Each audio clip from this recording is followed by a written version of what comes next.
అండి అందరికీ నమస్కారం. Welcome to Vijayalakshmi cooking and vlogs. ఈరోజైతే మైసూర్ కందిపప్పుతో మనమైతే మసాలా పప్పు తయారు చేయబోతున్నాము. చాలా అంటే చాలా టేస్టీగా సూపర్గా ఉంటుందన్నమాట. ఈ పప్పు అయితే సింపుల్గా కూడా అయిపోతుంది. ఇక ముందుగా కడాయి పెట్టేసుకొని ఆయిల్ వేసుకొని ఆవల జీలకర్ర వేసేసి ఆనియన్స్ వేసేసి అలాగే పచ్చికరివేపాకు అలాగే పచ్చిమిర్చి చీలికలు అలాగే కాస్త పసుపు వేసేసుకొని ఒకసారి బాగా కలిపేసుకోండి.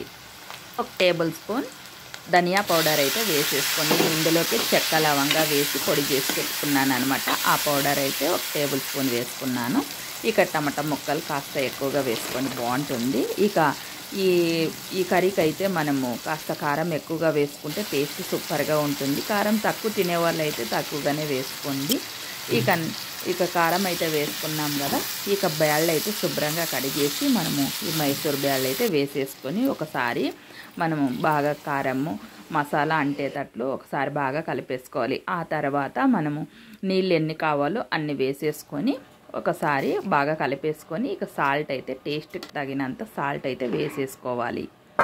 బాగా కలిపేసి ఒక 10 నిమిషాల పాటు మూత పెట్టేయండి. ఇక మూత తీసి మనము కొత్తిమీర వెల్లుల్లి దంచుకున్న పేస్ట్ కూడా వేసేసుకొని ఒకసారి బాగా కలిపేసుకోండి.